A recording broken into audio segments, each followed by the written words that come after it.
Hello,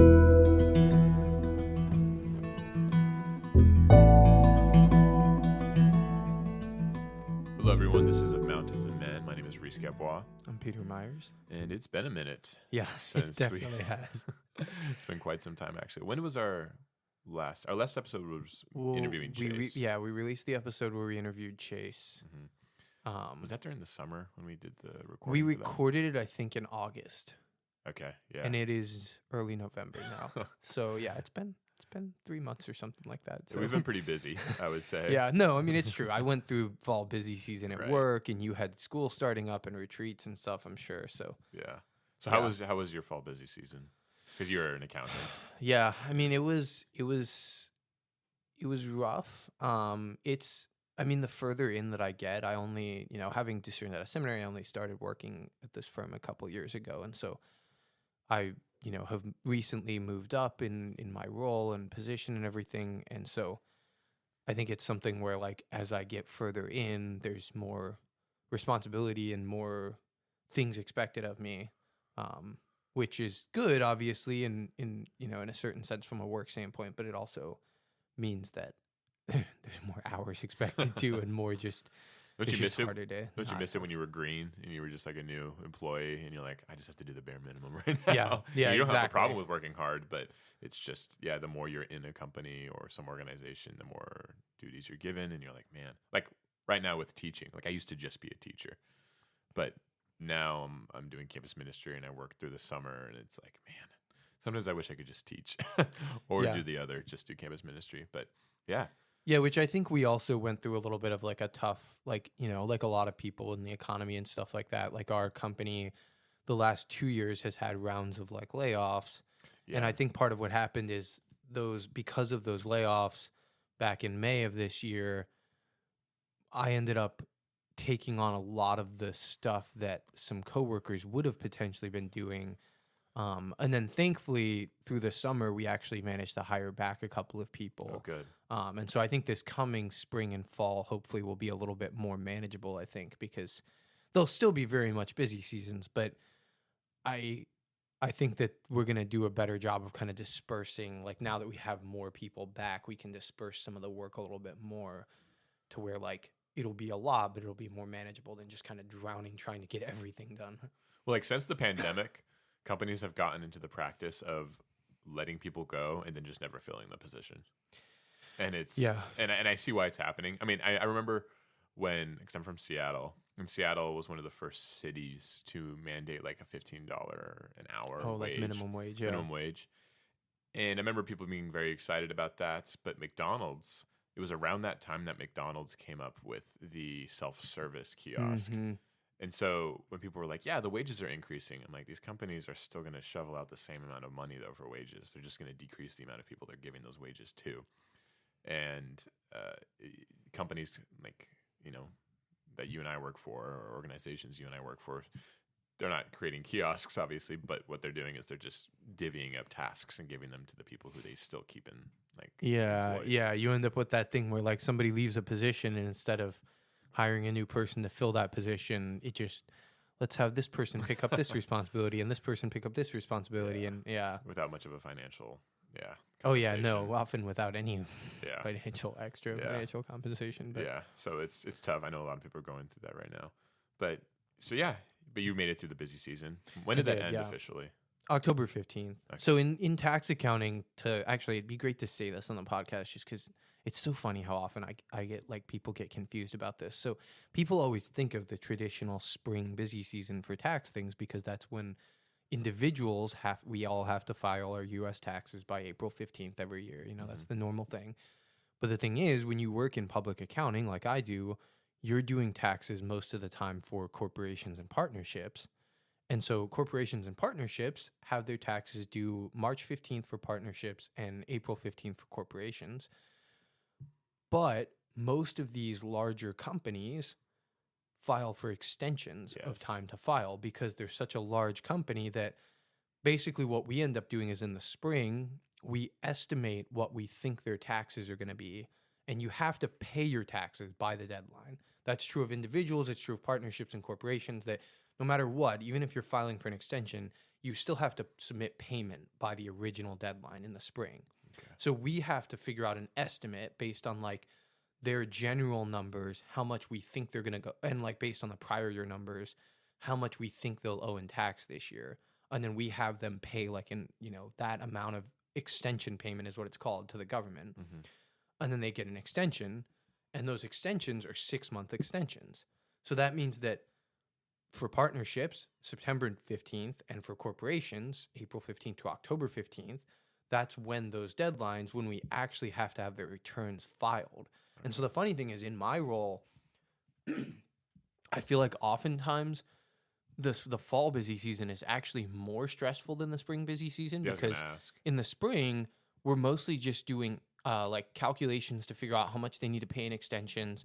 And granted, there's a whole nother thing that I won't get into in detail, but for corporations, they have something called a provision that has to do with like the financial statements that they have, where they have to have a general number of how much their tax expense is going to be for that year. So we do have to do those too. But both of those, oftentimes, I would say, depending on the company, sometimes they can be bigger, but oftentimes those are a little bit less of a lift, sort of. They're a little bit less work than in the fall, like over the summer and then in the fall, we have to actually file all of their returns. And a lot of these companies are like U.S. companies that do business in many states. And so that means that you have to file both a federal tax return with all the information for the company. If it has like other companies that it owns, then you have to have all the subsidiary information in it. So the federal returns in and of themselves for some of these companies can be anywhere from like 200 to 1,000 pages. And then you have state returns for all these different states. And like one of the clients I'm on, for example, is a large public company. So I'm not going to say who it is, but that means that they have multiple subsidiaries. So that means we have to file, oftentimes the way state returns work, some states will allow you to file consolidated returns where it's one return for all the companies together. Okay. But many states won't let you file consolidated returns. So that means you have a separate state return for each of the entities in that group. So that means in total, like for that one client, I think we file like, I don't even know off the top of my head, like 70 state returns maybe or something like that. Because they don't file in every single state, but the amount of states they file in on the consolidated level, and then the amount of states they file in on the separate level, it's just a whole. So do states make less money when it's consolidated? No, not necessarily, because they usually still have the same like filing fees and all that. I'm just curious why they wouldn't approve consolidation across the board. My guess, I have no idea, but my guess, based on having worked in this for a couple of years and seeing how things often work, is that it might partially be for the sake of not having as much of a headache for the state, actually. Really? Oh, because I see. Dealing with consolidated returns are a nightmare. Like it's all this complicated, like all the financial information and all that for each separate company has to be reported in the return, and then brought together on a schedule that like merges it all together to show like this company has these numbers, this company has these numbers, and then it reaches this total amount. And there's a lot of like complicated things with that, and it can be like consolidated groups are like the toughest ones in my experience. Okay. So it's actually, and so I wonder, it's a guess, but that would be my guess, is that it actually probably makes it easier on the states, because for them, that means all they have to deal with processing is just separate returns for each entity. Right. And that's a little bit easier, I would think. Did you say Texas is a complete pain in the butt when it comes to tax returns, because their form is almost entirely different? Yeah, actually it is. Yeah. Texas is completely different. Texas has its own Texas does like a franchise tax basically for corporations and partnerships is what it's referred to. And so their form is completely different. Like you calculate things differently. So we actually have, our company has like our own little like Excel work papers that we have set up. That we have one that's specifically just for Texas. Like none of the other states have their own work paper, but Texas has its own work paper because it's just got all these like special things. It sounds like Texas. They have their own power grid, their own tax system. That's just extremely unique. I mean, yeah, Texas and California at this point could definitely break off and just be their own countries if they wanted to. They're pretty much self-sufficient enough. Yeah. So cool. But how was the start of school and everything? I know it's been it's and retreats and all that. Yeah, I mean it's a different year it's the most unique year I've had in high school because for the first time, I'm not just teaching. I mean, I wasn't only teaching last year because last year I started doing campus ministry, and that is the case this year. But this year I'm actually in the office. Like I have a campus ministry office. I don't have a classroom. I'm a floater. And so in that office, it's like a hangout area. There's work to be done in there, but there's also like a lounge aspect to it for high school kids. For the students, I had to hang out during off hours, which I love. I just love getting to catch up with the kids. And some kids need to talk, like Deacon Gedeke, myself, and my friend Katie are there to do that. And Father Zach is also there, and he's nice. Hitting it off. He was actually helping out a girl with her homework yesterday in class. Like she was asking questions, and he was like, "Well, you got to think about it like this." I think because kids have service hour requirements, and they needed to write a reflection on how the service they completed fell in line with like your social duty as a citizen. So the girl was confused, and Father Zach did an excellent job of explaining that to her. So yeah, it's a completely new experience for me, being in an office space, but it's a good office. It's right next to the chapel. We have a good liturgy schedule going where we do a rosary on Monday. I will say we've only done like 2 rosaries this year because we've either had a retreat on Monday or we've had Monday off school or it's been an early release on that Monday. Like honestly, we've only had like a couple like actual full weeks, normal weeks of school without there being some early release or late start. But yeah, we have rosary supposedly on Monday, then confession, mass, and adoration on Tuesdays. Nice. Wednesday, we have a Divine Mercy Chaplet after school, which that's been going really strong. Thursday, there's nothing there, but hey, chapel's available and you can pray in there. And there's a club that I'm a part of that a student started called Seeking Christ, which is just a Christian Catholic club. It's not exclusive to Catholics, but it is obviously hitting on Catholic ideas primarily. And that's been going really well. So we meet after school on Thursdays. Nice. And then Friday, we have confession, mass, and adoration again. So that's been really fruitful. Kids have been showing up. We're doing a lot of retreats.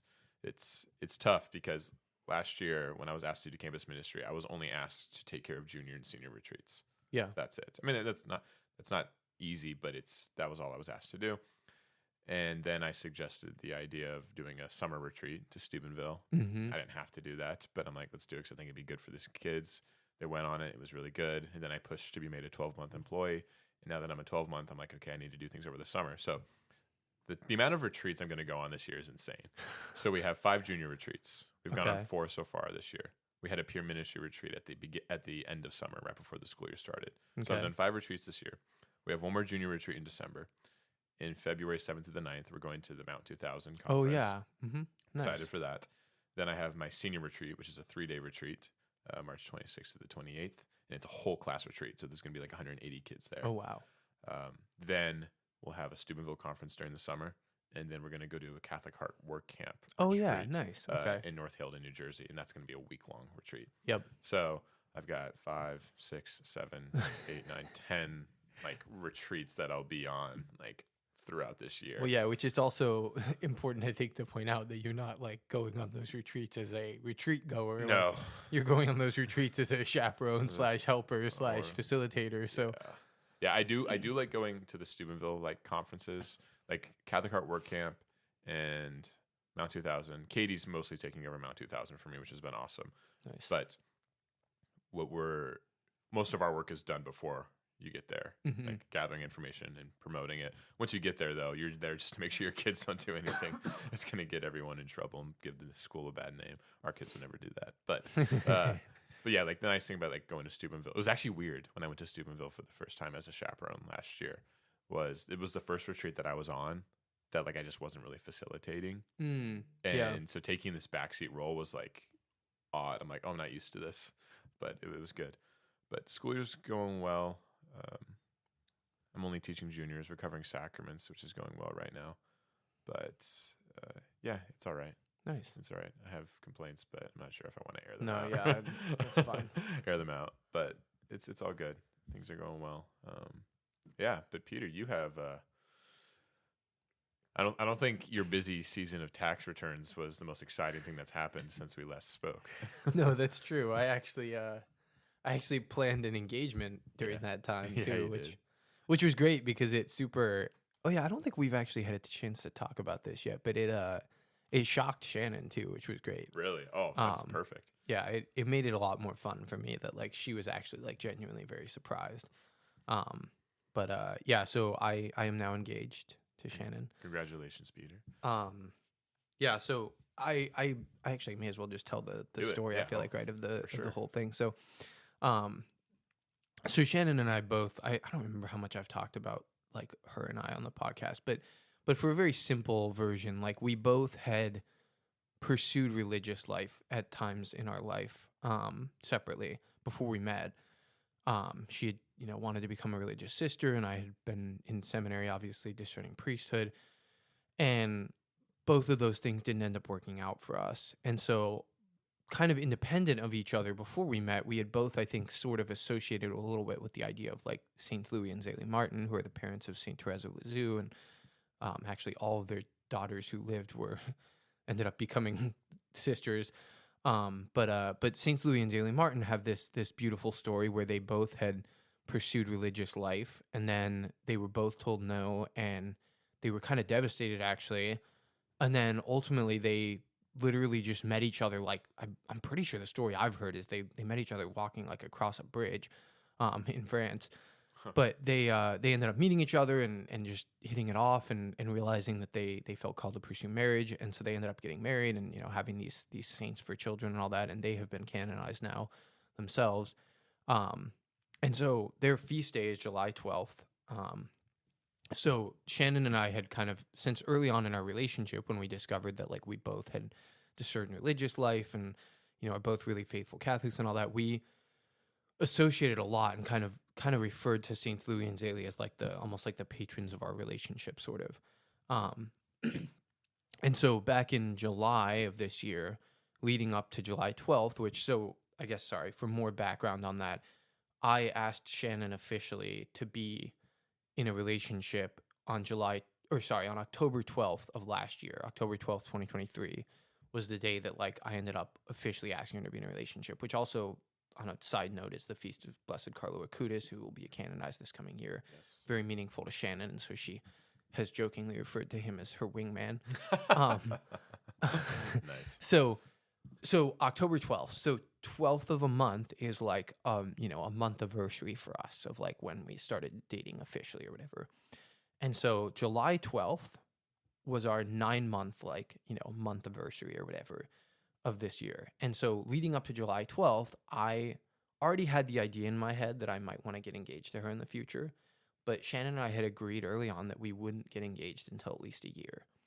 And so I knew that I could do this without it like freaking her out too much. So for our month anniversary thing for 9 months or whatever, on the Feast of Saints Louis and Zélie Martin, I had my friend who came on the podcast, Father Luke Koski, celebrate a private mass for us at the Baltimore Basilica, which is Shannon's parish and like a really beautiful place. And the mass was actually so funny too, because it was the mass for the feast day of Saints Louis and Zélie Martin, and I found like the readings online that they have used for that, and of course the readings are all about marriage because they're a married couple who was canonized together as a married couple. Foreshadowing. And so leading up to this, like I told Shannon that we were going to do this for our like 9-month anniversary or whatever, and some of her friends were like, "He's going to propose. Like he's definitely going to propose." And she was like, "No, like he wouldn't do that. We talked about it. Like he knows that like we're not ready to get engaged yet." Like, and like I just let that I purposely was like, "No, yeah, no, of course not. Like it's fine, just kind of throw her off or whatever." So we had this beautiful private mass at the Basilica, and actually she talks about how that day, the 9-month or whatever, that when I started reading the readings and they were all like marriage readings or whatever, she was like, "Wait, is he gonna propose?" Like she was like freaking out during the mass, and then like that mass came and passed, and I didn't propose. Yes, clever. And like we just had a nice little like special mass for the celebration of our 9-month anniversary or whatever, and it was really nice and all that. And okay, so it just passes. Great. I had done that intentionally to throw her off so that if I used a private mass at the Basilica to propose, she wouldn't necessarily know that that was what I was going to do. And funnily enough, it worked because leading up to our 1-year anniversary, October 12th of this year, I had scheduled things such that it ended up being the vigil like the night before, but whatever, it's close enough. And like we were able to celebrate the mass for the next day because that's the way like vigils work in the Catholic Church. But so again, my friend Father Luke celebrated a private mass for us at the Basilica. And again, apparently she tells me that some of her friends were like, "Are you sure he's not going to propose this time?" And she was like, "No, like he's just said like we're just having another private mass. It's just like last time. Like it won't be anything, you know, like we're going to go to dinner afterward. Like he's not hiding anything about this. Like it's just, you know, he said like we're going to have this private mass and go to dinner for our anniversary. Like it'll be, you know, just be like a nice experience or whatever." Of course, little did she realize that 2 months prior to that, I had asked her dad for permission and I had to marry her, and I had been in the process of getting a ring and was preparing to propose. And so we had this private mass, and we actually, so because it was on the feast of Blessed Carlo Acutis, she'd also told me that the Basilica had a relic of Blessed Carlo. Oh, wow. And so I was able to get a hold of that too. And so we had this private mass. Father Luke like gave us the opportunity to venerate the relic of Blessed Carlo.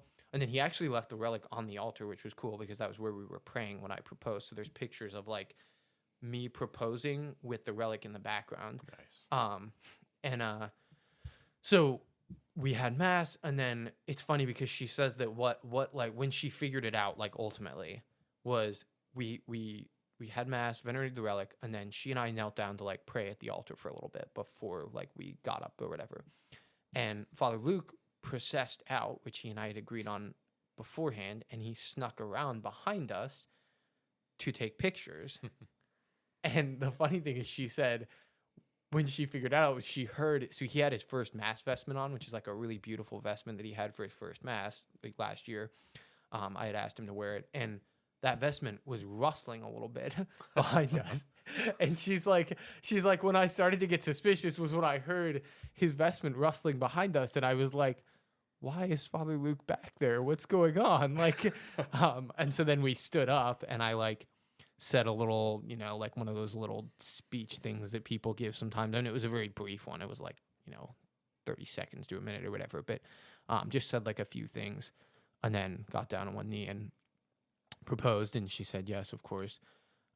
Which actually, the funny thing about that too was that then, so she said yes, and I put the ring on her finger, and then I stood up, and the first words out of her mouth after that, because she was like so in shock, like it turns out she was just like really in shock, but it like freaked me out for a second, was the first words after I stand up is, "Are you serious?" And I like, for a second, I was like, what do you mean? Like, of course I'm serious. And it turned out she just said that because she was in shock. And then she goes, "When did you talk to my dad?" Because she thought that I had been so busy with like fall busy season that I hadn't had time. Because that was one of the things she told her friends when they were like, "Oh, maybe he's going to propose." And she's like, "No, like he's been so busy with busy season. Like there's no way he could have talked to my dad. There's no way he would have had time to get a ring. Like, you know, I don't know how he could have done that."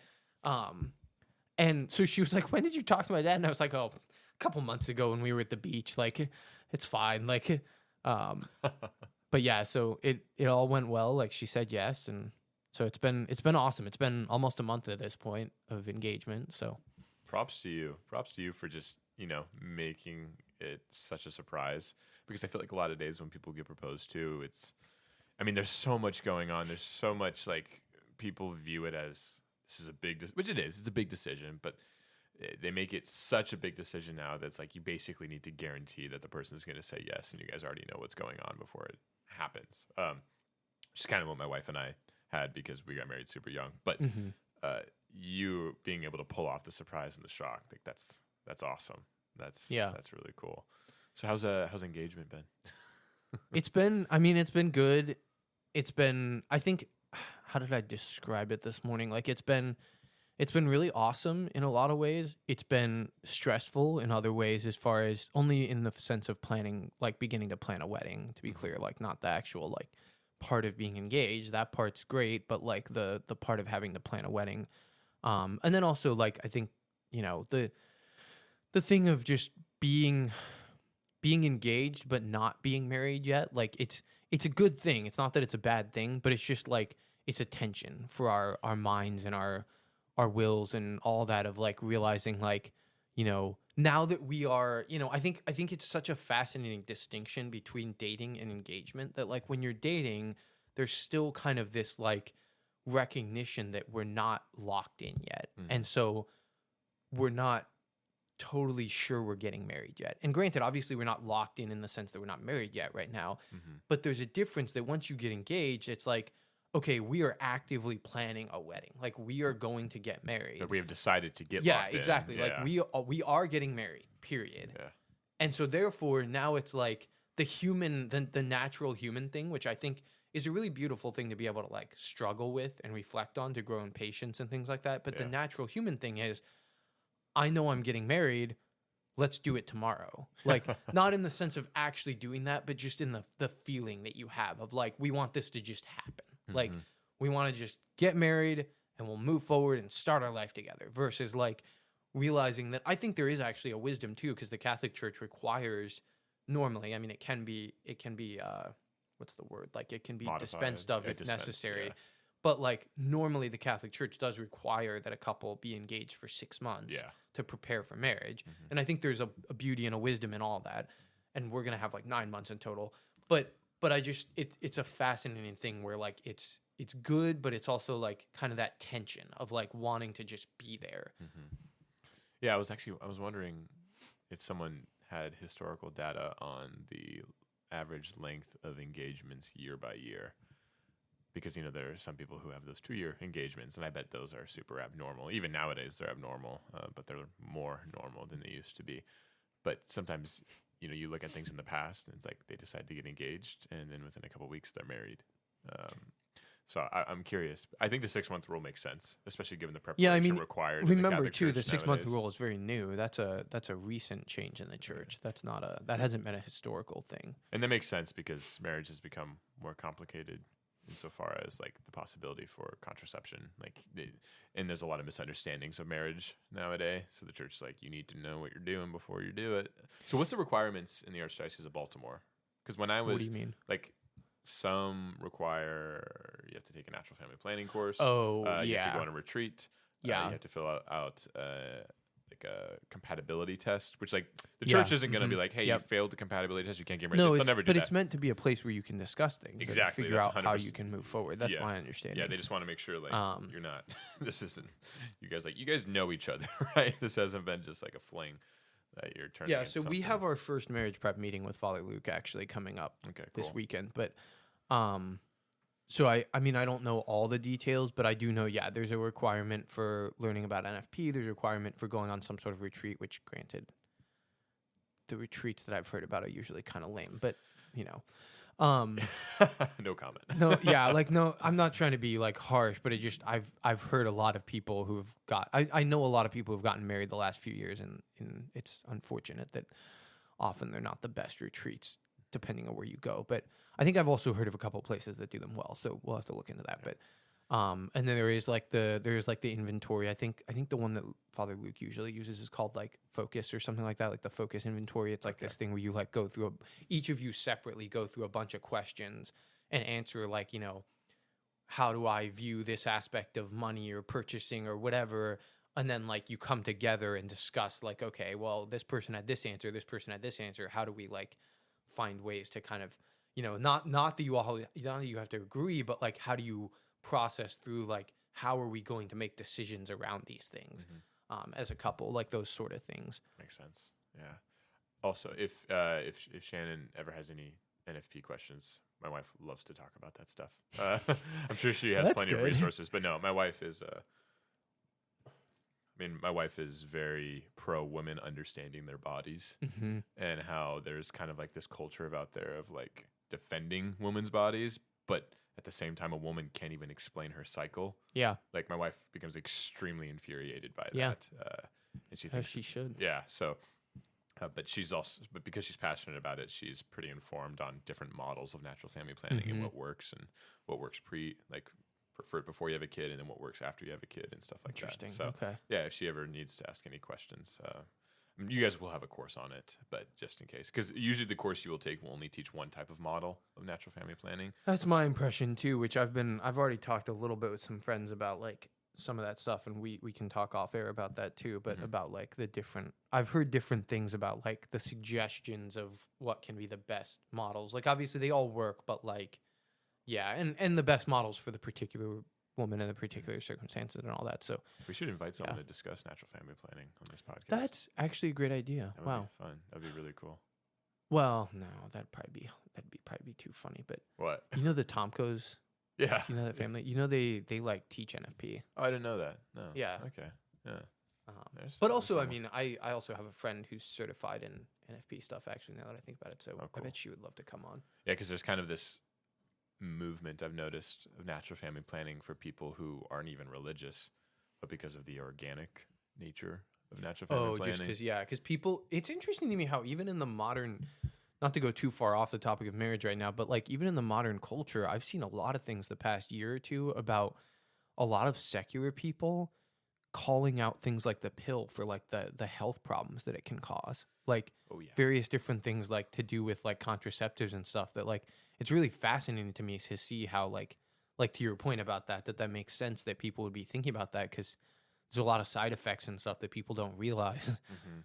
Well, yeah, and the pill is kind of utilized as a girl comes in, has very difficult cycles, and they just give her the pill to like regulate, but it puts instead a Band-Aid on it. Yeah, exactly. It's not actually fixing the problem. Yeah, like girls who suffer from severe endometriosis, I know they just give them the pill, but there is actually a procedure that can be performed to eradicate most of the complications of endometriosis. So, and then the pill also just has these other side effects that are not ideal. I mean, just think about it. You know, so men. Sorry, I know we're getting off topic, but we're just we're just kind of shooting it right now. Yeah. So a woman's cycle is like average, like 28, and it can go to like 34 days. And I think I looked it up. It's like 25 to 34, I think is the average. But yeah. It can go in and out. Yeah, exactly. Of that. It can be up especially and down. Like athletes. Like apparently like girls can miss a cycle. Like usually when a girl like misses like her period, you think like, oh, she's pregnant. But like they're athletes actually because of their just constant activity and their hormones just adjusting to the demands of their bodies, like just like miss a cycle, which is insane. Yeah. But men, you know when our cycle, you know how long our cycle is? It's weird to say it that way, but you know how long our cycle is? It's every 24 hours. Wait, I don't know if It's true. Don't get into the details right now, probably, but I don't know if I understand what you mean by the man's cycle. So a woman goes through a hormonal cycle. Do you mean the cycle of our internal, like... No. So our testosterone is peaked at the beginning of the day. And then it goes through a cycle where it depletes slowly throughout the day. And then it restarts again in 24 hours. I mean, then not 24 hours. That just makes logical sense, though. Right. But a woman's cycle does not work like that. Like it's throughout those 25 to 34 days where her estrogen levels are at different levels. But I feel like I don't know. I'm gonna be very clear here because I don't understand science things that well. So like I'm probably gonna sound like you're gonna learn because you have to be a part of the NFP course, right? Oh no. Yeah. The NFP part I definitely want to know. But I mean what I'm about to say is like rampant speculation on my part because I don't understand science that well. But on a general level about like the whole testosterone and estrogen thing that we're talking about, I feel like that makes sense to me though, partially on just a basic like human level that testosterone. Obviously, on the one hand, we think of testosterone as like the male hormone and all that, and it is. But it also like, unless I'm misunderstanding what I've always heard, my impression is testosterone like helps us with like energy and being able to like do stuff too. Clarity of thought. So like that would make sense to me that like on a natural human level, that as a man, if your testosterone, like the proper normal thing would be that in the morning you wake up and your testosterone goes up to like allow you to be able to kind of like get through the day essentially. And then as the day goes on, you're going to need less of it because you're not like it depletes or whatever slowly, because theoretically, like again, I'm thinking like even 2,000, 3,000 years ago as a man, like you go out, you work the field, you do whatever. And then as the day kind of gets toward the close, like you can wind down for the day. You don't have to have as much. So like that could be wildly off on a scientific that actually level, makes sense. But that seems like it makes sense to my brain of like why that would make sense. Well, I remember watching a video and it was explaining how a workday should look, especially for men. And the morning should be filled with task-oriented duties for your job. And then after lunch, you should be focusing more. I mean, I'm not sure this really applies to being an accountant, but after lunch, you should focus more on creative-oriented tasks Mm. because you're locked in for the first 4 hours of the day, and then things really start to teeter off after lunch, especially after you eat, if you eat a big meal or a healthy-sized meal. Yeah. And then you're less energized, you're less focused just because your testosterone is dipping. But you can still have the ability to be creative, which is actually less stressful, but still productive at the same time. And I've noticed that in my work life. Yeah. No, I've definitely It's noticed like that. when to I be walk true, into too. the building and I'm, okay, let's get stuff done. Like I love having classes in the morning. Classes like after lunch, I'm like, oh my gosh, like here we go. Yeah. Let's just do this. But yeah, so I remember there was this joke though that a man's hormonal cycle was 3 months, and it ended with a week where he was just completely on his game. What? It's like, yeah, a man cycles once every 3 months, and at the very end of his cycle, his game is just on point. He is just irresistible. Well, some of us are just irresistible all the time. Yeah, exactly. You and I relate to that. So just ask our better halves, right? but no, it's it is 24 hours. Our cycle repeats itself, which makes sense why also men are more irritable in the morning. If you ever noticed, like my dad was never an irritable man, but it's kind of like a trope where like the father wakes up in the morning and he's pretty irritable until he like drinks his coffee and has his breakfast, and that's the case for women too. But it's people talk more about their fathers being irritable, less than their mothers being irritable. Also, Well, I guess that's part of what I was thinking though too, right? Is I'm not wrong about this, right? Women do have some like small amount of testosterone, and we have right? estrogen too. Yeah. Yeah. Well, so but I guess my point in that is that that might be an interesting point too. That like, you know, obviously testosterone is primarily the, you know, like we think of it as more the like male hormone or whatever. But in this context that we're talking about of like it going up in the morning and stuff, in theory, that might be something that like normally, assuming somebody doesn't have like a reason why their hormones aren't proper or whatever, that probably even for women, I would think I don't know. It'd be interesting to look into that if it's higher for women in the morning too, like in the same kind of way. It's definitely higher at certain points throughout the 25 to 34 day cycle. Like women, like the testosterone, I thought their estrogen was higher. Well, no, all their hormones are different. Like, so here's the point that I was trying to make when we were bringing up the pill: is the pill stops your natural hormonal cycle. No, I know. And your hormonal cycle is really good for you, actually, despite the frustrating aspects of it. But it's your body doing what it's supposed to do. Yep. And if you're stopping that, you're going to have some things go out of whack. Like I think someone created a birth control pill for men. And it's heck? Yeah. Oh, like just to like regulate their hormones or something? No, to make them infertile. Oh my gosh. Yeah. What? I think it's kind of like this equality thing. It's like, why are women the only ones taking the pill, you know? And so like there was this man, he's a YouTube journalist. I think the New York Times hired him once, but he's mostly like freelance, kind of on his own, which I respect. But he asked a question to his followers: do you think men should have a birth control pill? And the three options were yes, no, and maybe the third option was maybe, but I put no. And it's not because I think, oh, only women should be the ones who have to deal with that. I'm like, I don't think women should be really taking birth control. I mean, either. yeah, obviously. Because so they actually did a study, and this is anecdotal. I've heard this story many times. I've yet to find an article, but that's because I haven't looked for the article. But I've heard the story many times that during the trials of the male birth control pill, one of the participants took his own life. And sure, that could have been unrelated, but it is not uncommon for women on the pill to go into a depressive state. I mean, that's the case with a lot of medications, honestly. But it makes more sense in this context because you're messing with someone's natural hormonal cycle, which is going to throw everything else out of whack. And there's actually so, you know, steroids, human growth hormones. Mm-hmm. There's like this weird in between steroids and being completely natural, and it's like testosterone supplementation for older men. So as you get older, you lose your testosterone levels drop. Mm-hmm. And so, like for example, Jeff Bezos. No one knows for certain, but Jeff Bezos is clearly on something because you look at him when he's younger, and you look at him now, and he's jacked now. Jeff Bezos, How old is Jeff? I thought he was like not that old. I think I was thinking of him as being similar age to Elon Musk, but I guess he must be older based on what you're saying. He's bald, so he might feel like he's older. But Hefe, let's see how old Jeff Bezos is. Jeff Bezos is 60 years old. Okay. Yeah, that is older than I thought. And you look at pictures of him now, and he's jacked. And you don't get that jacked that he is at 60 years old without taking something. I don't think he's on steroids. I wouldn't go that far. But I think he's on testosterone. Yeah, it's possible. And so this sounds super unrelated, but I love Star Wars. And there's this amazing Star Wars channel called Star Wars Theory. Okay. The guy started around the time The Force Awakens came out, and he just does excellent content. He's a really good guy. And he's jacked.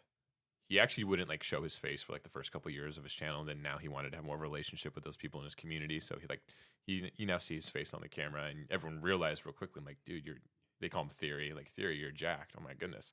And someone asked him if he was natural, because that's always the case when you see internet personalities with like big muscles. Like, are you natural? Or are you using? And he says, like, I'll be honest, I take testosterone supplement because my doctor suggested it. And he said he said people who take steroids would call me natural. He's like, I don't take steroids. I take testosterone supplement. People who take steroids would call me natural, but people who are natural wouldn't call me natural. So he's kind of like, I'm in between. He's like, I'm not trying to lie, but I'm also not, I don't want to claim the natural title. Yeah. But he was talking about when he got his blood levels tested and his testosterone levels were dropping and he received the supplementation. He said that night after he received his first testosterone injection, he says, I've never felt more like myself than I have before. Like, he felt just energized. Like, he felt good. And I've always thought, like, I wonder if that's something to consider, like, when we get older.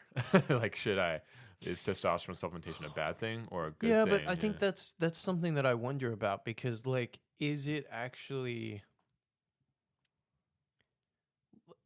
The point I was trying to make was just like, obviously our hormone levels have a big impact on how we. Oh, no. live, I know. right? I know. I just, I kind of like this, like where we've gone with this, that I want to bring it into like the question a little bit of like, should we do something? Is like it that?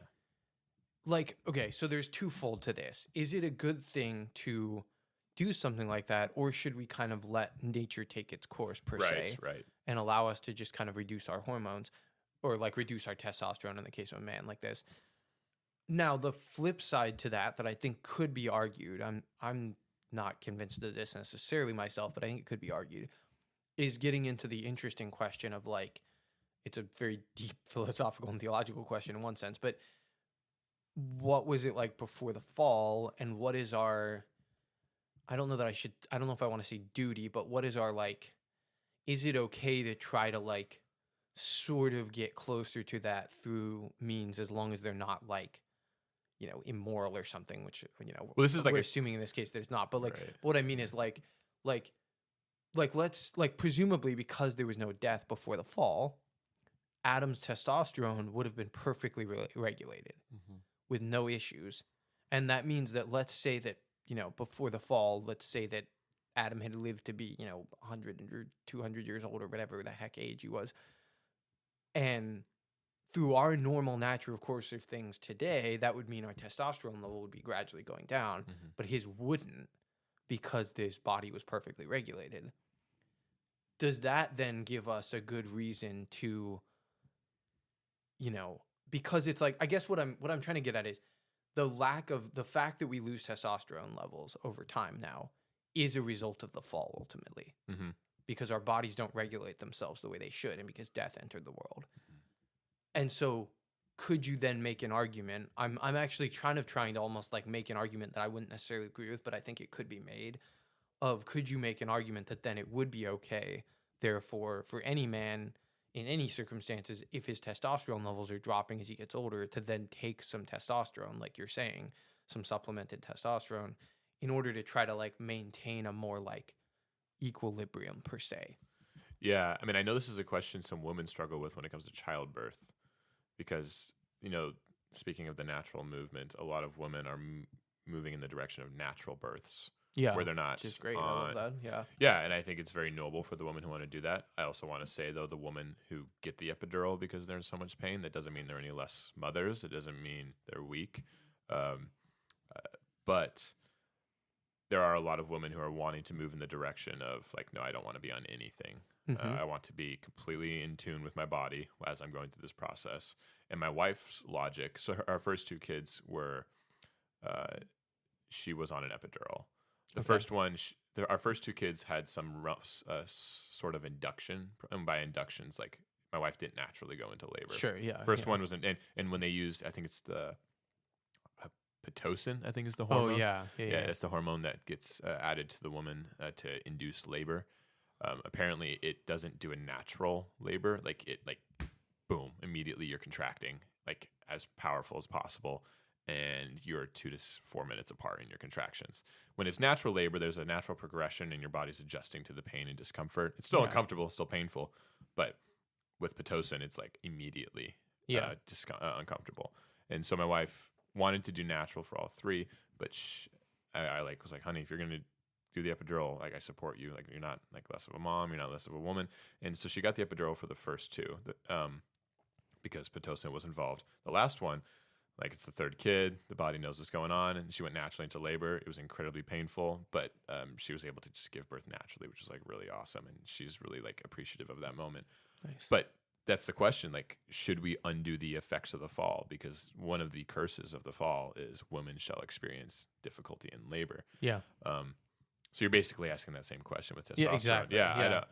That's a good question. Which I think that's a question that I often ruminate on sort of, or reflect on, because there's so many things that we do in our world today to try to like undo the fall. Yeah, that's a good way to put it, because I didn't want to say like restore our, because the thing is, I think that's part of the reason that I reflect on it, is because I feel like some of the methods and some of the things we try to undo, they're not actually like we're trying to restore our state of holiness. It's more like we're just trying to like solve a problem. Well, like we want the immortality. The fall caused this problem, right, so therefore I need to solve this problem. But it's not necessarily with the right reason. It's not like I want to be restored to holiness in the natural sense. It's like I don't want to feel this pain, or I don't want to experience this thing or that thing that's a result of the fall. And like I'm not saying we necessarily shouldn't try to do those things, but I think that we have to be thinking about at least how and why we're trying to avoid that pain or that suffering or that thing or whatever. Yeah, I mean, you could make the point, like, we should all be trying to restore our pre-fallen selves, but like through the sacraments, through God's grace. And with the understanding, I think maybe here's one of my big sticking points too, is with the important understanding that we won't be able to do that until and unless we make it to heaven. And I think that's one of the things that I think bothers me too, is that people will try to avoid all results of the fall on earth, thinking that they can somehow like undo the effects of the fall, to use that good language you just used, while still here on earth. And the only thing that actually undoes the effects of the fall is Christ's sacrifice on the cross for us, period, full stop. That's what undoes the effects of the fall. And the only way that we can experience that fully is in heaven. Yeah, we can't build a Tower of Babel up to heaven. Yeah, that just obviously does not work. Now, just to tease the idea out a little bit more, would you say changing one's diet to adjust someone's testosterone levels, like to improve them, is perfectly fine? Because there's evidence like eating more specific types of foods. Yeah. Like so I think that's another important distinction that I generally draw, is the difference between like what I would call natural methods, like changing one's diet, versus artificial methods, let's say, in the sense of like drugs that have been specifically designed to do X, Y, or Z thing. Now, granted, one could try to argue that those drugs come from natural things and originally, like you have to start with something. It doesn't pop out of thin air, but it's still being like modified, and often like genetically, or whatever all the scientific things are. Like there's often a lot of like modification and stuff that happens to these drugs in order to make them what they are, versus the natural means of. And I think the diet thing is a great example of like, I think the diet thing is a really good example, because in theory we should be eating a proper diet anyway. And if we are eating a good, proper, healthy diet, it should give us the nutrients that we need. So like that actually would be more of an argument along the natural means of kind of restoring ourselves a little bit closer to pre-fall state, without obviously knowing that we can't get there fully, by a really natural, normal means of like, let's eat the food that God gave us. Let's eat, the plants and the fruit and the things that grow and the beasts of the forest that we're, allowed to kill and eat. Like, let's do those things rather than, genetically modifying food all over the place and eating all sorts of crap and eating things to excess and all that. And I'm guilty of that like anyone else, but yeah, it's like ordinary versus extraordinary, like means of improving ourselves. And yeah, you could definitely make the argument that receiving a testosterone injection is an extraordinary. But would you, just to be more specific, would you agree though, like extraordinary means of medical intervention in certain cases that was still 100% acceptable? Oh, like yeah. Okay, to be clear, I also want to distinguish in that too, that I think, like, because you brought up ordinary and extraordinary, which is a distinction made in moral theology, which is really helpful for being able to understand, like, what is permissible in medical circumstances and what is required, what is permissible, and what is not permissible, I would say, are kind of the three big things. And I think my point more is about what's required versus what's permissible, not necessarily what's not permissible. Like, because I don't know that you could necessarily say that something as simple as like a testosterone injection, I don't think that I would say that's not permissible. I think my point is more that I think we should be asking the question, is it worth it? Do you need that? Do you really need to have that? Or is it just like a thing that for some people maybe could be good, but isn't really needed? And that's where, like, in the ordinary extraordinary thing, like, extraordinary means can be like a really good thing depending on the context. There could be situations where maybe that shouldn't be done, but there's plenty of situations where extraordinary means can be done. But extraordinary means aren't always required either. That's the thing. Or they're actually never required, I think, right? In medical moral theology, I think the normal thing, if I remember right, is that ordinary means are always required. Like, the ordinary means to preserve life is always expected in medical moral theology. But extraordinary means are kind of like optional, basically. That, like, there's nothing bad about using extraordinary means to preserve life, but they're not. Wait. I guess it depends on what you mean by ordinary. Yeah, because what I'm thinking of is, like, let's point. No, because define them. Well, yeah. So let's use like examples. Because let's say there's someone who's brain dead, okay, and they are completely dependent. Well, depends on what you mean by brain dead. Yeah, that's what I was about. That's why I looked at you like that when you said brain dead. But let's say someone's brain dead and they cannot breathe on their own, okay, whatsoever. Right? They cannot eat on their own. And they are eventually going to die, okay? It would be, the church would teach, from my understanding, correct me if I'm wrong, immoral to keep them plugged in, knowing that they're already going to die, but just prolonging their suffering. It's acceptable in those situations when the person's already going to die. First of all, you just said it would be immoral to keep them plugged in. I don't think the church would say that at all. To prolong their suffering? Because here's the thing.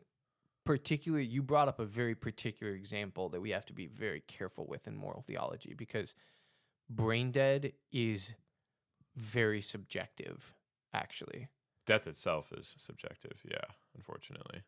I guess, but specifically in our world today, whether someone is quote unquote brain dead is actually often very subjective, because there are multiple reported cases of people who were declared brain dead, quote unquote, because they had no like activity, quote unquote, in their brain, and they took them off machines and were going to harvest their, well, actually, I guess they kept them on the machines. They were going to harvest their organs, and the person woke up.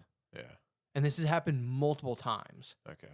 So, like, the argument about, like, someone being brain dead and therefore we can just, like, let them die and or, like harvest their organs or whatever is something you have to be really careful about. Now, to be clear, just to kind of play out that whole thing fully, what the church would definitely say is that someone who is quote unquote brain dead, it's perfectly permissible to take them off the machines.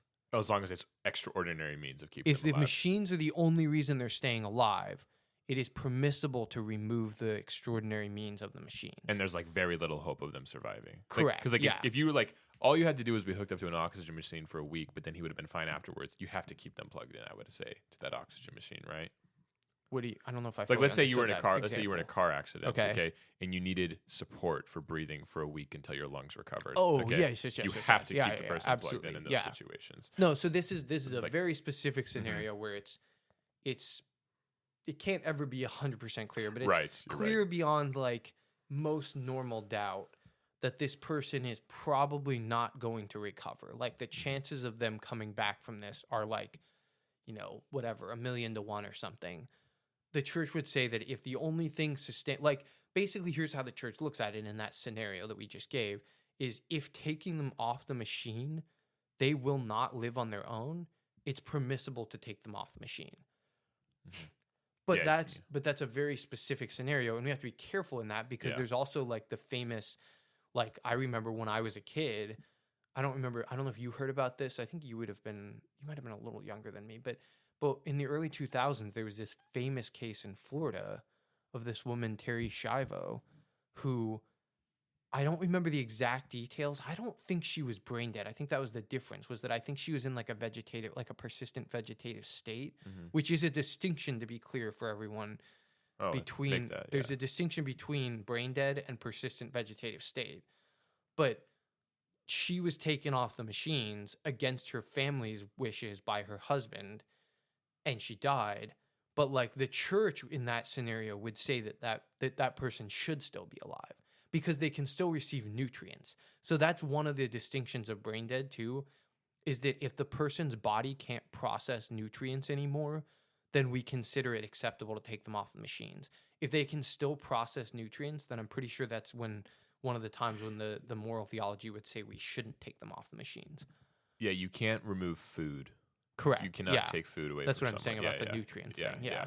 Because it wasn't necessarily that they took her off the breathing machine. I think it looks like it was more. I think it was that they took her off the food. Yeah, which means they had like a feeding tube or something, and they took away the tube. Which means they starved her to death. Correct. Yeah. Which you can't. That's the distinction I'm trying to draw here. Yeah, exactly. Yeah, you can't withhold food from a patient ever, because that means she was probably breathing on her own. Right, because it wasn't withholding. I don't know if she was I thought she was on a machine too, but maybe not. Because you can unplug like a breathing.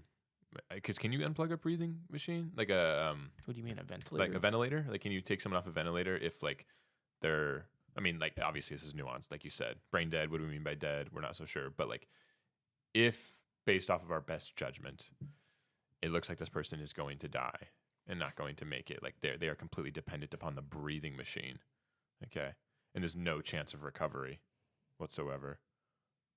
As clear as we can be. Are you able to take the person off the breathing machine? Yes, I'm fairly certain. Okay. I want to be clear with everyone that I'm not 100% sure off the top of my head. I should know this. Dr. Duganjic, who taught me moral theology, would be very annoyed with me right now. But, well, no, because it gets confusing because you can't take away natural things that the person needs to live. And like food's obviously one of those, but so with oxygen. But I think so I think here's the way that I look at it that I think is helpful, and I think this will explain your question, and I think it will answer it sort of, is that the way that the church looks at it is the point about the ordinary and extraordinary thing is that no one is required to, like, okay, so think about it this way. 300 years ago, before a ventilator ever existed, if someone went to the point where they would need a ventilator, they were going to die. Yeah. And they would die. Mm-hmm. And that would happen. And so the way the church looks at that is a ventilator is an extraordinary means that we have now developed, but it's not natural. It's a very extraordinary means. And so therefore, A, it's never required to put someone on a ventilator. Okay. That's not actually required. Okay. And B, it would, like, as long as, like, I think this is the distinction you just drew, which is helpful about the Terry Schiavo thing that I was talking about, of the difference between, like, brain dead, for example, and a persistent vegetative state is that, and even regardless of the brain dead thing, the point is, let's say that, to give two examples, like you said, in one example, the person can't breathe on their own. They need the machine to breathe, period. Mm-hmm. Their body can still take in nutrients, but they can't breathe. In the other example, the person can breathe on their own, but they're in a persistent vegetative state. So it seems like they're not conscious at all. Like there's no activity seemingly going on in there is what people claim in those states. But but because they're still breathing on their own, their body can still process food. Even if it has to be given to them through a feeding tube, but their body can still process it. Yeah. In the persistent vegetative state situation where the person can still breathe, it is not permissible, according to the Catholic Church, to take away nutrients from them. That would be like starving them to death, which is cruel and horrible. So just quick clarifying question, because a feeding tube sounds like extraordinary means, but it may not be, because their body can still process the food. Correct. Putting a tube and shoving, and like you're literally just like, no, this person can eat. It's just the means of getting food into their body. They just can't get it into their body, and that's the distinction between that and the breathing is the fact that it's doing the whole breathing thing is the breathing apparatus is literally pushing air into their lungs and forcing their body to do something that it's not naturally doing. Yeah. A feeding tube doesn't force someone's body to process the food. Okay. It merely puts the nutrients into their body. All right. Their body still has to process it. So that's a really important clarification. Because then in the other scenario where the person's body can no longer process food and is not breathing on its own, that's where it's perfectly permissible, according to the church, to take them off the breathing apparatus like a ventilator in order to allow them to just naturally die. Because basically what you're doing at that point is letting the natural course of things take place, because it doesn't seem like they're ever going to be able to process food again. Mm-hmm. Yeah, and that makes perfect sense to me. And I remember a professor of mine at Franciscan, when we were in Austria, Dr. Carreño, he was a philosophy professor, we were discussing this. He's like, the real question that we're trying to figure out, that we'll never be able to necessarily figure out, is like, when is the soul left the body? You know? Yeah, like, that is the question. And just really. because we're pumping electricity, I know that's not exactly how it works, but let's say we took a dead body that had been dead for a day, and we somehow found the way where we plug electricity into it, and we get the muscles and everything to move, and we get the organs working again, you know? But, and the brain's dead, but everything else is still working somehow, you know? Is that person alive or dead? You know, it's like, well, they've been dead for a day, but did we bring them back? Well, the brain says no activity, but like, we know that that's still nuanced. And the real question we're trying to figure out is, did the soul leave the body? And Dr. Carreño, I'm not sure I don't think he held this stance definitively, but he said one thing that's worth considering is when the body stops working in harmony with itself. Because like, you pointed out this distinction well between the breathing tube and the feeding tube. The feeding tube, the body's working. The person just is asleep, for lack of a better term, so they can't open their mouth and chew food. Breathing tube is the body can't breathe right now, the ventilator, so the ventilator has to do it for them. He said, when the organs stop working in harmony with one another, that's telling us something, that the body is actually just stopping. It's not working anymore. It's broken, and it's not going to be fixed. So, and this is like obviously in the case of someone who's brain dead. Like, sure, yeah, because I was about to clarify. I was about to to clarify, because I was thinking about that too. That like with all the COVID stuff and stuff, people can be on a ventilator and not be brain dead. To be clear, like there can be situations where for whatever reason somebody can't breathe, and they end up putting them on a ventilator, and that doesn't necessarily mean they're brain dead. But we're specifically referring to that example of someone who is brain dead who is on a ventilator, and so that's their body's not processing food. It's a whole Yeah. And so to dig deeper into this question, because you were talking about, like, we don't have an obligation to give extraordinary means of supporting life, but you would agree that, like, let's say you were in a car accident and your lungs weren't working very well. So wait, so I want to walk that back a little bit. I don't think I said that the right way. I don't think it's that we don't have an obligation. I think it's that it depends on the situation. Mm-hmm. So, because moral theology in general is the term is casuistic, in the sense that it's case by case. It's often, there's principles, to be clear, there's broad principles that we must stand by. But then on specific scenarios, especially when we talk about things like ordinary and extraordinary means, it's often case by case in the sense of the obligation side of it. So like the distinction that I would draw in those scenarios is, for example, age and state in life. That like you as a young married father have a much higher level of obligation to use extraordinary means to keep yourself alive than a 75-year-old or 85-year-old man who, you know, married, has children and grandchildren and all that, but at this point in his life, he's nearing what we know is kind of the natural course of life. Like, you know, his body's starting to break down anyway. He doesn't have like, he's not supporting anyone in the same way that like a young father is. Mm-hmm. And so like that person is perfectly, according to the church, that person can say, I want no extraordinary means of preserving life used on me whatsoever. And if I, you know, have a heart attack, or I have, you know, I start not being able to breathe or whatever, I don't want to be on a ventilator. I don't want to have resuscitation. I don't want any of that stuff. They can say that, and that's perfectly permissible according to the church. So, in like an older person can have a DNR. Correct. Yeah. Okay. Oh, yeah. Okay. That's definitely allowed. Yeah. Okay. I didn't know that. Cool. So, but like, let's say, say a young person, I would say shouldn't have a DNR. Yeah. Like we shouldn't have a do not resuscitate, because we're at ages and it's circumstances. I mean, I guess I'm not per se yet there, but I will be soon, hopefully. But like where we have an obligation and a duty to try to preserve our lives in order to support and defend and protect our spouses and our children. Mm-hmm. Yeah, there's this hunter named Steve Ranella who has a podcast, Meat Eater podcast, and a TV show. Awesome guy. And he tells this story. He was out to dinner with his son. His son, I think, is like 10 at the time or whatever. And a guy has a DNR bracelet on. And Steve's like a super curious, inquisitive guy. He's a writer before he's a hunter. And so he asks the guy with his son there, he's like, oh, this will be a cool learning experience for my son. He asks the guy, he's like, why do you have a DNR? He's like, I went into cardiac arrest one time and they did CPR and it broke my ribs. So I don't want to deal with that again. Yeah. It's like, I'm not so sure that's the reason.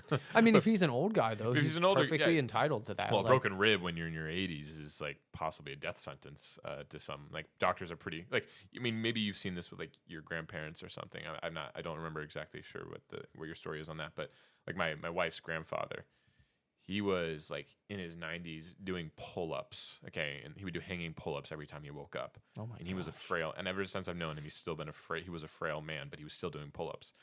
He used to do tours at the Basilica in Baltimore. Oh wow! Yeah, nice. And one day he fell off of a patch of ice walking down the steps and broke his hip. Oh, and from that moment, he went downhill real fast. So yeah, like in the DNR, in that sense, like a broken bone for an old person could be a death sentence. But if I'm my age, I'm in my late 20s. If I get a cancer diagnosis, I'm pretty much obligated to receive treatment. You would argue, yeah. Even though chemotherapy would probably be extraordinary means of treatment. Do you think that sounds right? That's a good question. I think in today's world, that might be considered by many moral theologians to be an ordinary means of treatment, just because of. So, all right. So if someone's in their 80s and they get cancer. If someone is in their 80s and they have cancer, they're perfectly they're perfectly entitled, according to moral theology, to say, I'm not going to be treated for this. I'm going to let it take its course. Okay. And kill me, essentially. So, this is implied in what you and I are saying, but just for the sake of the listener, the church is 100% against someone receiving cancer and then them being given a lethal injection. Correct. Because they do not want to deal with the repercussions of that cancer. Yeah. And I think that's something that's really important to be stated is like, and I think here's where things get really difficult with this whole moral theology thing in some ways, is the understanding that like it's about it's the distinction between allowing nature to take its course and intervening. Because one of the things that you could use in the moral theology argument that we're talking about right now with older people versus younger people too is about quality of life on some level. Because one of the arguments that an old person can say is, if I, to the point of, it's a little bit joking, but to the point of that story you told about the guy with the rib thing or whatever, that if an 85-year-old person has a heart attack and is resuscitated, or they have, let's think of a better example, because like my grandfather had this happen. Like, let's say they have a stroke, and that the doctors end up using extraordinary means to keep them alive, but that stroke has impacted their ability to live. Like they are like partially paralyzed now. Their like mental capacities are impaired because of the stroke, but they're still physically alive. they were permitted within church teaching, if that stroke would have killed them without extraordinary means, let's say, it would have been permissible for them to say, I, don't want this to be done, like preemptively, obviously, but for them to say, I don't want this to be done to me, because if this happens to me, my like quality of life at that point will not be like, at that point, like it will be so severely impacted, and I'm old enough that it makes sense for me to just allow nature to take its course, because before we had these interventions, I would have died anyway. But the really clear thing about that has to be stated, because people try to use the quality of life thing for euthanasia, is the distinction that we can never, ever, ever, ever facilitate death. Yeah. That's the distinction that I'm drawing here, is that it's the allowance of like we can permit this natural like evil of death, this natural thing happened, and this person is going to die because of it, and we can allow that to happen. But we can never say through any medical means, I'm going to facilitate this death occurring, or even facilitate it happening sooner. Not even that. Like, we can't even say like, oh, well, this person's going to die anyway, so I'll just help them along the process. That's also not permissible. Yeah. So in some cases we can permit, or in many cases, I would say we can permit death, but there are no cases in which we can facilitate it. Correct. Yeah, that's a good distinction, I think. Right? That's a good summary of everything. So just another scenario to throw at you. It's a tough scenario to imagine actually taking place, because, like you said, it requires like some preemptive knowledge. Sure. But let's say someone has a heart attack, goes under cardiac arrest, requires a triple bypass. Okay. They could, and they're in their 80s. Yep. Okay. They can say, I don't want the bypass. Absolutely. Okay. Oh yeah, 100%. All right. That's a very extraordinary means that they don't need to do at all. Do you know? Are you familiar with Canada's end of life care thing? No. Assisted suicide. Canada.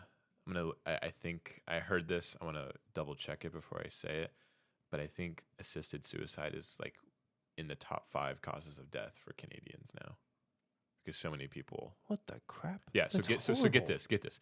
You are a former Canadian soldier, and you suffer from PTSD.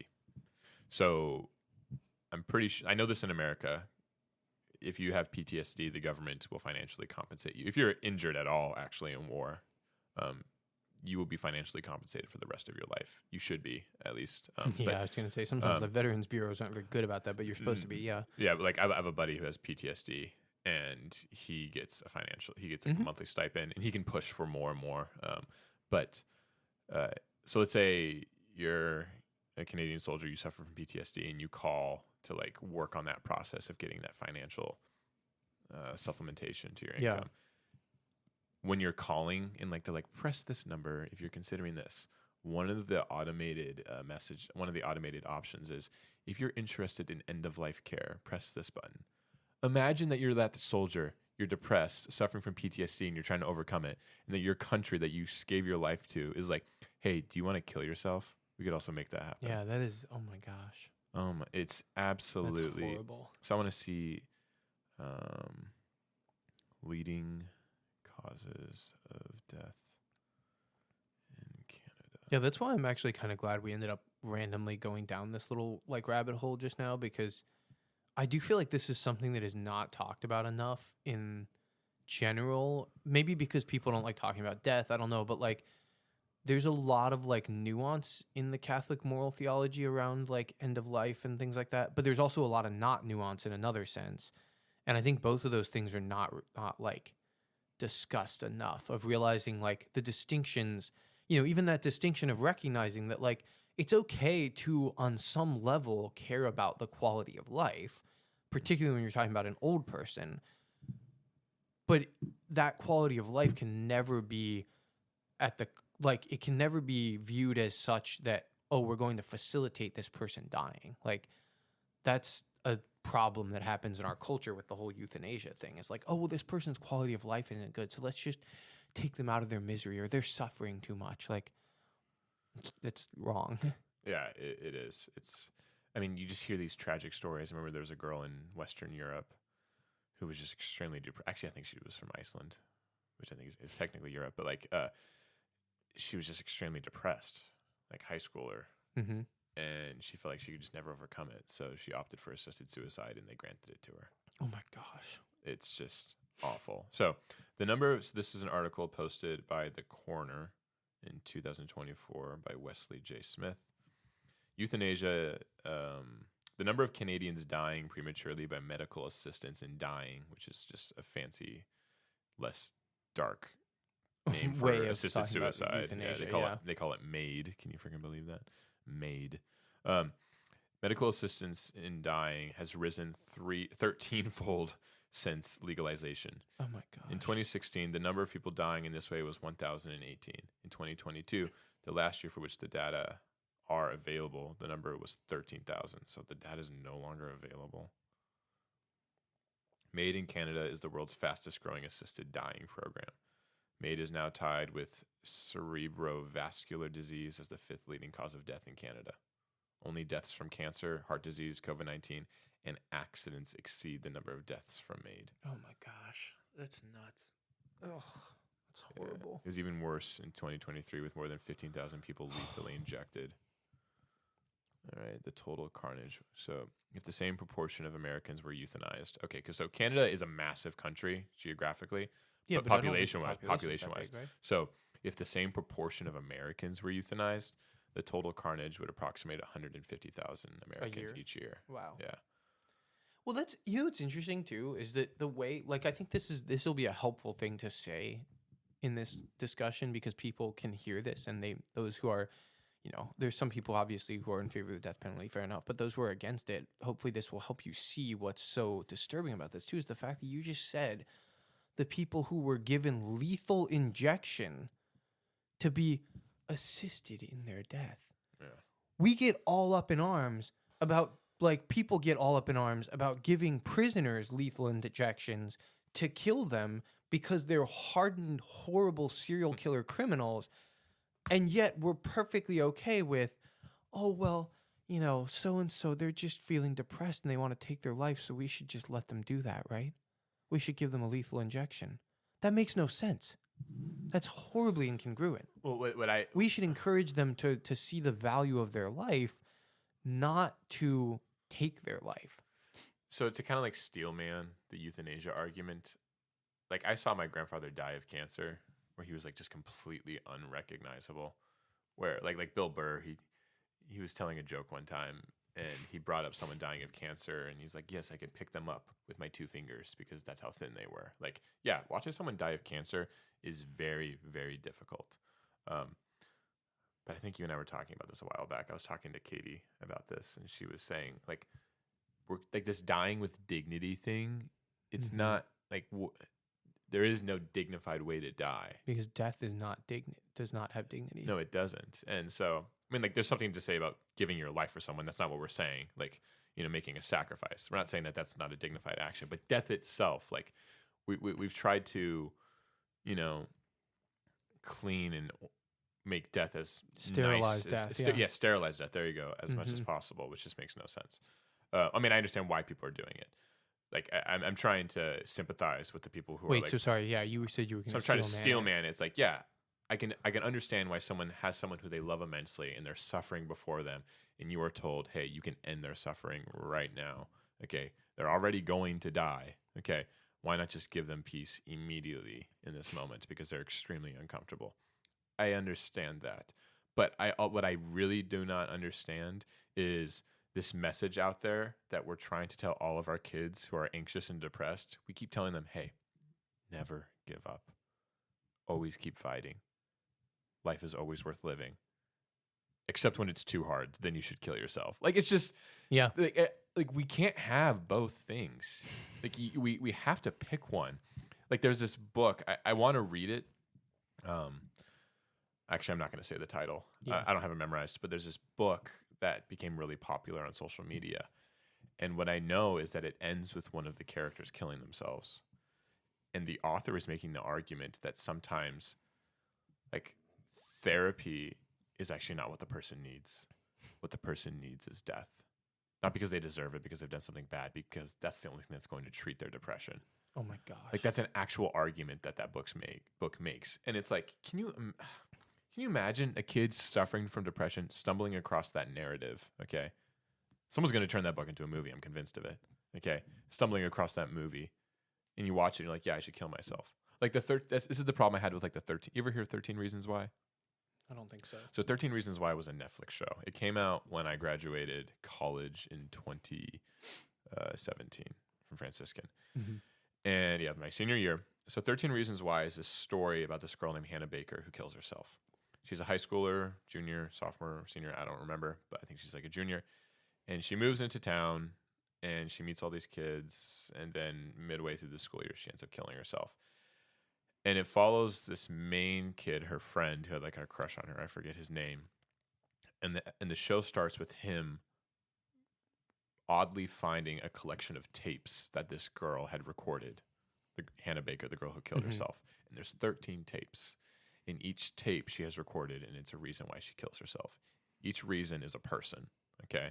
She's like, I killed myself because you did this to me one time. Okay. And there are some people who did absolutely terrible things, like assaulted her and like abused her. And, okay, but none of those are reasons to take your own life. No, I agree 100%. Okay. But I didn't get to the point of the story. Like, why was that a story worth telling? If you're trying to bring awareness to suicide, I'm like, there's much better ways to do it than over dramatizing it like this. Like 13 Reasons Why is like, of course kids are going to copy that. And kids did copy 13 Reasons Why and kill themselves. Like, what message is that conveying? Okay. Because what I got from that story, I watched like the first 2 seasons, but it should have only been a 1-season show. But yeah, what I got from they made it into more than that. Yeah. Like the main kid, the main character, the boy who had a crush on her, who loved her, he like says like there's this line after he listens to his tape because she kills herself because of him too. And he says, I'm a murderer. I've killed Hannah Baker. And I'm like, dude, she did it herself. Okay. And yeah, there were people who did terrible things to them, but they didn't kill her. Okay. And maybe some of them should be tried and put into prison for the things they did to her. But you can't look at yourself as this robot whose decisions are purely based off of the influence of others and the decisions of others around you. If that's how life is, then you're just a passive being with no free will and with no autonomy. And so it plays into that victim mentality, you know? Yeah. It's like, hey, life sucks for you, Peter. Okay. And it's not your fault. Yeah, sure. Maybe it's not your fault that life sucks, but guess who's going to make it better?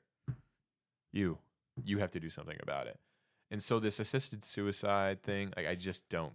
It clearly comes from that. So many things underlying what you were just talking about, though, too, because one of them is the fact of like like you said, like the recognition of the culture trying to say that we're not like, it's so weird because it's the classic, our culture right now does this a lot of speaking out of both sides of its mouth, to use that phrase, in the sense that like on the one hand it will say you're the maker of your own destiny, you need to do this and do that, but on the other hand, if something bad happens, you're not responsible for your actions. It was because everyone else did that to you and they put you in that position. And so therefore it's okay that that you do this thing as a result of that happening to you, because so-and-so did this horrible thing to you. And so therefore you should do the other thing. It happens with crime stuff too nowadays. Like, oh, this, it's interesting because I've thought about this a lot myself, because I've reflected on this over the years too, of like the sympathy. I think it's Jordan Peterson talks about this, and I love it because he also has the psychology background to it, but is like, we've gone too far now in our world with this sympathetic view of like, oh, well, so-and-so committed this criminal act because they were abused as a child, or because they had this other criminal thing done to them. And so therefore, it's really sad that they committed this criminal act and we should not punish them for it. And like, no, that's not how that works. Like, I used to kind of think that way for a while at one point too, actually, because it's understandable on a compassion level to say, oh, it's really awful that this person was abused, let's say. Mm-hmm. But just because someone was abused does not mean that they shouldn't be punished if they turn around and abuse someone else. But that's one of the ways that we try to like alleviate responsibility. And then the other point that I want to make about what you were just saying is, I think you even just unintentionally fell into the same trap that our world falls into sometimes of, you said it should be you who like if you're in that bad circumstance, like you need to get yourself out. Ultimately, what we need to accept, and this is the really big problem right now, is that it can't be anyone else who gets you out, and it actually can't be you either. It's the Lord. We have to accept the surrender to God and to say, I can't save myself. Actually, Father Zach just like preached about this recently at his parish, I think it was, but he and I had a really good conversation about it, and then he preached about it, of like how much people in our world today try to save themselves instead of recognizing that the only Savior we have, the only one who can actually save us, is our Lord and Savior, Jesus Christ. That's the only person who can save us. And our world does this whole thing of like, you need to pull yourself up by your bootstraps and you need to save yourself and, you know, self-care and all that stuff. And the thing that's missing in all that, to be clear, I think counseling is really, you know, therapy is really good. Those things can be really good. It's not at all negative about those things. But the problem is that those things are often in our world today devoid of the recognition that we have to surrender to the Lord and allow Him to be our Savior first and foremost, and then we can rightly orient things and get ourselves into the right position. And that's where fundamentally all these issues that we've been talking about euthanasia and suicide and all these different things come down to a lack of recognition that there's something really valuable about that person's life, not simply because they think it's valuable, but because the Lord has created them and the Lord loves them for who they are, no matter how they're actually like feeling in that moment. No matter whether they're suffering beyond belief, the Lord is there with them in their suffering on the cross. No, it's you're good because God made you good, regardless of like that's what the compassion movement gets wrong. It's just like, no, like you're good, so that means everything you've done is good. It's like, no, that's not. No, exactly. It's like you are good because I made you good, and when you act this way, you're not acknowledging that you're good. You're moving in opposition to how I made you. And when I was talking about this, pull yourself up by your bootstraps thing, I mean, like, there's a kid who's extremely overweight, and he's overweight because his family didn't like feed him well, okay, and maybe he's like addicted to food because he doesn't find comfort in anything. I'm like, hey, the Lord's not going to make you skinny, kid. Okay, all right, you got to do something about it, you know. Like I think that's true. You have to do things about it. But yeah, you're right. Like, I agree with that, but I do think that the one thing I want to draw out about that, just to kind of explicate that a little bit more, is that I think even that scenario you just gave is more complicated. It's not that that's not true, that the kid is the one who can pull himself out of being fat in that scenario you're giving, but you're only going to truly have the proper motivation for that if you understand the like ultimate end of your life. Well, you're not going to feel suddenly better because you're skinny. Because, well, but you're also, but the thing is, I think that's part of what I'm getting at though, is that a lot of people, not everyone, some people can pull it off, but a lot of people in that scenario might start to try to get skinny, and then at some point they're going to give up. They're going to relapse and give up if they don't have a greater goal in mind. Right. And this is because like the if the only goal is, I want to be skinny because I want to like look good, or I want to, you know, whatever, like I want, if those are the only reasons, eventually it's going to fall flat and they're going to give up. That's more what I'm getting at, is the deeper level that like, it can't be simply because I want it, because the I want will eventually fall apart.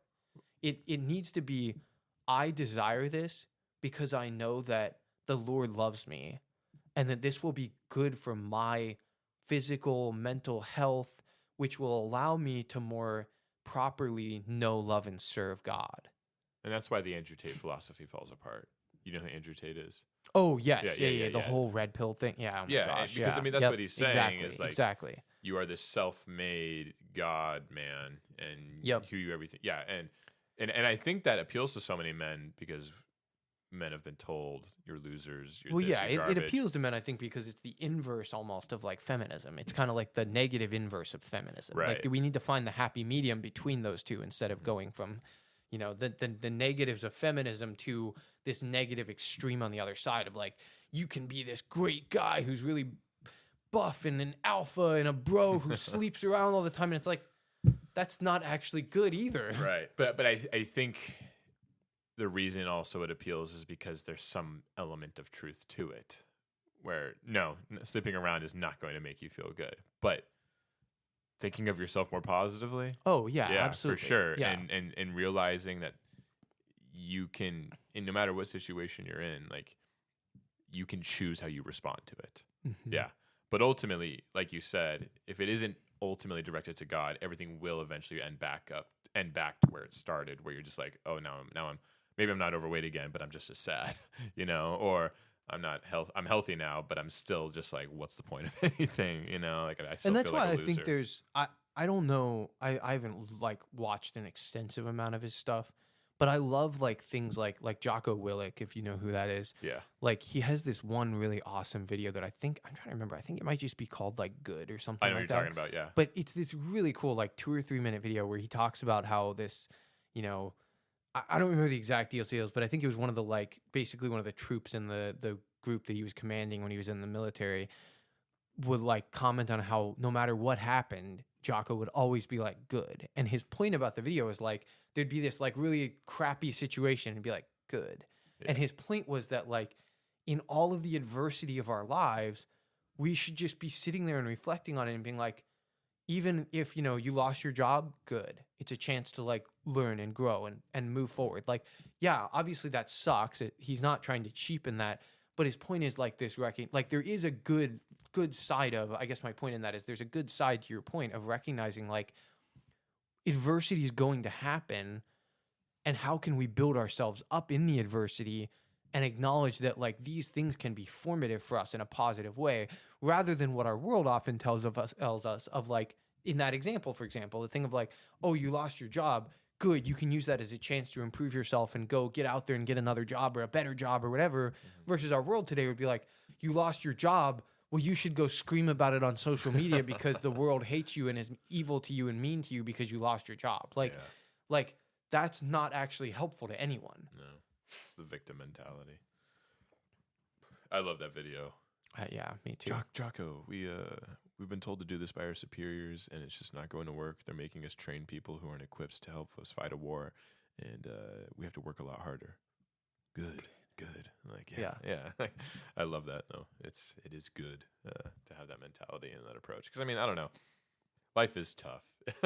It is not easy, and you get just some situations where you're like, my goodness, like some people are just make me want to shake my head. But no, it's good to be reminded. No, there's good in this, and whining about it will literally not do anything. Yeah, it is a waste of energy if you think about it. If you're trying to really be efficient with your time. That's why I can't stand people who are constantly complaining. Oh my gosh, yeah. And yeah, I just hear the constant complaint, and like it feels good to complain. I remember Matt Fradd talking about like it feels good to get angry because for some reason you feel productive, but you're not really doing anything unless you're trying to understand an idea. If you're just complaining, yeah, which I do want to. I don't think this is entirely true. I don't want this to sound like a rampant generalization, but my impression that I've gotten over the last few years is that what you and I are agreeing on in this, which I'll explicate in a second, is more of a guy thing, I think, than a woman thing in general. That I think in general, women get more catharsis sort of out of complaining. And so I think it tends to be more like this is not to say that women complain more than men, but merely that I think it can be more beneficial versus I think guys often once you have the recognition are more in that mindset of like, I'm going to only complain about this thing if it's with the goal of like, I'm frustrated by this and I want to make it better versus like, I want to complain about this so that I can feel connected with someone who's listening to me complain. Because it's like a community. It's like a connection thing. I think with high schoolers, yeah, that's definitely the case where, well, actually the high school boys don't take the complaints as seriously. where the girls take the complaints as almost life or death sometimes. Because now that I have, I'm in campus ministry, I hear more conversations, and I'm just like shaking my head sometimes, like, my goodness, drama. But as I've gotten older and as I've worked with, adults, it does start to blur together a little bit more, where I'm complaining about this, I'm going to do something about it. But there's still that I'm just going to complain over and over and over again. And I'm a part of that too. Like, there are days where I'm just shaking my head and thinking, what the heck is going on? Like, it's tough. Like when you find the Eucharist on the ground, at Mass. Oh, yeah. And I just complain. And that's a thing to be upset about. Like, that is a sacrilege. We're not saying that you shouldn't be upset ever. But you want your frustration to turn into action. You don't stop at the complaining and be like, oh, I did my thing. I did my outrage. and I think it's the balance, like a lot of things in life. Cause I had I was, let's just say that I've been very frustrated sometimes with like complaints. Like, I feel like, people tend to complain a lot and stuff like that, and that can be annoying. But I was talking about this with my counselor at one point, and she had the great advice and recognition that like people often complain in order to build connection, actually. And so I think that's where the balance thing comes in, to your point, that like it can be okay to complain to a friend or a loved one as a way of like building connection, sort of like allowing them the opportunity, kind of like the Matt Frad thing too that he's talked about, I think, with Cameron or whatever, of like the concept too of like with our, let's say with our significant other, for the sake of an example, that like, because you love that person over anything else, even if you might not even agree with their complaint, you're going to just be like, yeah, I'm really sorry that happened. Like, that's frustrating. Like, that's a way of building connection. And the same thing could happen with a friend, or even someone who's not necessarily a friend. Like, if a coworker or whatever, they're complaining about something, you'd be like, yeah, that really sucks. I think, to your point, where it becomes a problem is when we keep complaining about the same thing over and over again, and are constantly, like, everyone we meet, it's like, man, I can't believe that this happened. It's so frustrating. It was so awful. Like, that's where, like, I think there's a balance to be had there of like, you can complain to a few people who are meaningful in your life about that thing in order to kind of let it out. You get to express it. You get to build that connection of seeing that those people support you and they love you. And then you let it go. And, or you like use that to like move forward of like, okay, how can I make this situation better for the future? I really like the word venting. Venting is like, it's healthy. Yeah. Like, I had a student come to me recently. The student was really frustrated with people saying mean things, and she was concerned. Like, she's like, I'm not telling you their names because I don't want to, be too negative about them, but they're hurting my feelings, and this is, I'm like the great thing that you're doing right now is you're not trying to scandalize them. You're not trying to scandalize my opinion of them. You're not trying to make me think that they're evil people. You're just really upset. And that's why I struggle with this, because I get concerned. I'm like, am I speaking too negatively about this person? But my wife is like, you should be able to tell me how you're feeling, Reese. You should be able to vent to me. But what I see sometimes is I see students complaining together, and that's like what brings them together. Yeah. And I'm like, that's a little. Sometimes it gets to a level I'm like, that's pretty bad complaining. And if that's what your friendship's based off of, I don't think that that's healthy. I think venting is the consequence of you already being closer to someone and you revealing your feelings to them. Yeah. As long as you're not trying to scandalize people's opinions of others, but just trying to be honest, I think it's perfectly healthy. Yeah. Because you can't keep things bottled up. My goodness. You don't want to do these things alone. Life would just become too difficult at that point. Yeah, no, I think that's a good point about complaining. But I think a good theme of the discussions we've been having is that people, because they're made in God's image and likeness, are good. They're valuable. You sin, you're wretched, you make mistakes. No one is free from that identity. And the only way that we can achieve salvation from that wretchedness is from a God who loves us despite our wretchedness. Yeah. Yeah. No, it's easy to become consumed by sin and think you're unworthy, but that's not of God whatsoever. That's entirely of the devil, to think that you're unworthy, which is like, well, we're all unworthy, but like, God doesn't care. He doesn't look at you and think you're unworthy of my mercy. No, he looks at you and thinks, "I love you." Yeah. That's As period. Saint Catherine of Siena says, "Your sins are drops of water, and God's mercy is a massive flame, and it doesn't stand. Your sins don't stand a chance." I love that. I love that idea. Yeah. Anything else, Peter, you want to talk about? Or are we arriving at a natural conclusion here? Yeah, no, I mean, I think this is a good, kind of summary. It's really funny because we started talking about, engagement and marriage and stuff and then went way into a completely different topic, but I kind of love that. Well, it was just a natural conversation. This is actually, I was listening to Alex O'Connor, and he was talking about, this is like a while back, he was talking about how Plato had podcasting figured out. Because Plato's writing in dialogues. He used to talk, yeah. Writing, he's like, dialogues are actually the best way to learn. And Plato had that figured out, and podcasting is actually taking that idea. It's almost like the modern version of that. Yeah, 100%. That's true. Yeah. That's true. No, I love that. So, yeah, these long-form conversations are super enjoyable. Well, it's been great to be back. Yeah. In studio, a.k.a. Peter's apartment. Yeah. But please keep Peter in your prayers, guys, with engagement, because as a man who's been engaged before, engagement sucks. But as he is being positive about it and being like Jocko Willink and saying, good, he's seeing the best of it and seeing it as an opportunity to grow in holiness. So continue to pray for him and his fiance. Yeah. Well, thank you. My name is Reese Gabois. I'm Peter Myers. This has been Of Mountains and Men. You guys have a great day. Take care. Peace.